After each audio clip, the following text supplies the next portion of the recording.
Good morning, welcome back to my channel Puja Debnath blogs. আশা করি সবাই খুব ভালো আছে আর আমরাও খুব ভালো আছি।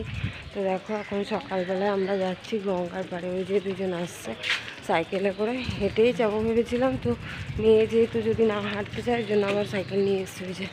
তো চলো যাই, আমার বড় কথা যে গঙ্গার পাড়ে চলে এসেছি। দেখো কত পায়রা। কোন ঘাটে? কত পায়রা উঠছে, বেশ সুন্দর লাগছে এখানটা গঙ্গার পাড়টা। তো এই পাশের ঘাটটায় এসে একটুখানি দাঁড়ালাম, আর এদিকে একটা লঞ্চ ছেড়েছে সবেমাত্র। আমার মেয়ে সবেমাত্র বলতে কি, মানে লঞ্চটা এখনই ছাড়লো, আর আমার মেয়ে বলছে এখন লঞ্চে করে ওপারে যাবে।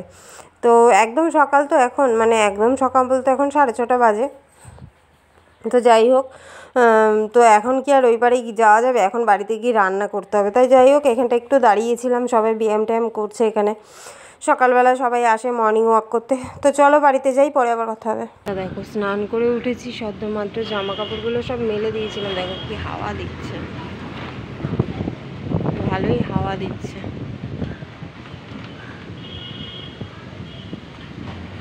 দেখো আমার মেয়ের কি আনন্দ, বৃষ্টি হবে হাওয়া দিচ্ছে, ও আনন্দে পাগল হয়ে যাচ্ছে। দেখো কি অবস্থা। ওটা থাক, ওটা থাক, থাক না, ওটা ওরকম হোক না। ভালো হাওয়া দিচ্ছে, ঠান্ডা ঠান্ডা হাওয়া দিচ্ছে। অন্যদিকে বৃষ্টি হচ্ছে, এদিকে হবে। ভালোই মানে মেঘ করেছে, আকাশ পুরো কালো হয়ে গেছে। বাবা লাফালাফি করিস না, পড়ে যাবি। দেখো কি করছে। এই যে স্নান করে উঠলাম, আর বৃষ্টি মানে আকাশ অন্ধকার হয়ে গেছে। জামা কাপড়গুলো তুলে ফেললাম, সব ঘরে মেলে দিয়েছি। দেখো সব ঘরে মেলে দিয়েছি, ওই যে সব ঘরে মেলে দিয়েছি। বৃষ্টি আসবে, আর আমি পুজো দিতে বসবো এখন। এবার যদি হট করে বৃষ্টি নেমে যায় তখন সব ভিজে যাবে, আর আমিও জামা কাপড় তুলতে গিয়ে আমিও ভিজে যাবো। তো সেই কারণে আগে থেকে তুলে নিলাম, দিয়ে এবার পুজো দিতে বসবো। আর বিদ্যুৎ চমকাচ্ছে, যে ফ্রিজ ট্রিজগুলো সব বন্ধ করে দিলাম। আর আমার না বিদ্যুৎ চমকালে খুব ভয় লাগে। হাওয়া দিয়ে বৃষ্টি হোক সব ঠিক আছে, কিন্তু বিদ্যুৎ চমকালে ভয় লাগে। আর বাড়িতে কেউ নেই, আমি আর আমার মেয়ে একা, তো স্বাভাবিক ভয় লাগবেই, তাই না? তো যাই হোক, চলো পুজোটা দিয়ে নি, তারপর পরে আবার আসছি। এই যে বৃষ্টি শুরু হয়ে গেছে, আর জল সব ঘরে ঢুকছে। দেখো কি আনন্দ। ও বৃষ্টি কদিন ধরে একটু ঠান্ডা ঠান্ডা, তবু বৃষ্টি হলে আরও ভালো লাগে, তাই না? দেখো, আর আমার মেয়ের তো খুব আনন্দ, বৃষ্টি শুরু হয়েছে। সরো, জলের থেকে সরে যাও, জল আসছে। আমি জানলাম, এই বাবা ভিজে গেছি পুরো।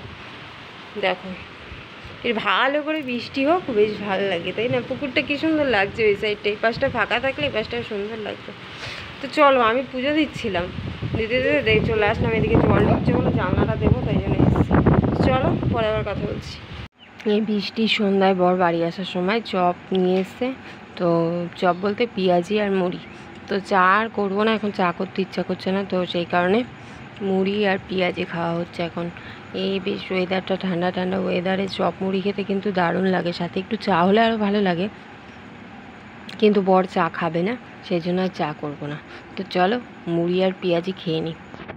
এই যে ঘুম থেকে উঠে গেছে, আর ঘুম থেকে উঠে কেক খেলো। সকালবেলা কেক নিয়ে এসেছিলো, সেই কেক খেলো। আর সন্ধ্যাবেলা তো চপ আর মুড়ি খেয়েছি। এখন তখন আমি আমার বরকে বললাম যে আমি তো ভাবছি তুমি আজকে হয়তো চাউমিন নিয়ে আসবা বলেছি, তাই জন্য আবার গেছিলো, তারপরে আবার চাউমিন নিয়ে এসছে। চাউমিন খাবি? কেন, ভালো লাগে না? তো এই হচ্ছে ব্যাপার। তো চলো খেয়ে নিই, পরে আবার কথা বলছি। রুটি হয়ে গেছে, আর রুটি দিয়ে আর মাছের মাথার তরকারি আছে, আর মেয়ের জন্য ভাত আছে আর টক আছে, এই দিয়ে খাওয়া হয়ে যাবে রাত্রিবেলায়। তো রুটি করা কমপ্লিট হয়ে গেছে, এবার খাওয়া দাওয়া হবে। আর বৃষ্টিতে না ঘুম ঘুম পাচ্ছে, শুধু বৃষ্টিতে শুধু ঘুম ঘুম পাচ্ছে। মানে শুয়েছিলাম, ঘুমিয়ে পড়েছিলাম, তারপরে উঠে রুটি করলাম। তো এখন খাওয়া দাওয়া করে শুয়ে পড়বো, আর বেশি রাত করবো না, কেননা ঠান্ডা ঠান্ডা ওয়েদার বেশ আর ভালো লাগছে না ওদিকে থাকতে। তো সেই কারণে কী করবো, খাওয়া দাওয়া করে নেবো। এখনই 10:30 বাজেনি, এখনও 10:05 কি 10 হয়েছে। তো খাওয়া দাওয়া করে নেবো, শুতে শুতে 11টা বাজবে। তো চলো আজকের মতো ভিডিওটা এই পর্যন্ত। ভিডিওটা কেমন লাগলো অবশ্যই জানাবে, ভালো লাগলে লাইক কমেন্ট শেয়ার করবে, চ্যানেলটিকে সাবস্ক্রাইব করে দেবে। তো চলো সবাইকে টাটা, গুড নাইট, দেখা হচ্ছে নেক্সট ভিডিওতে।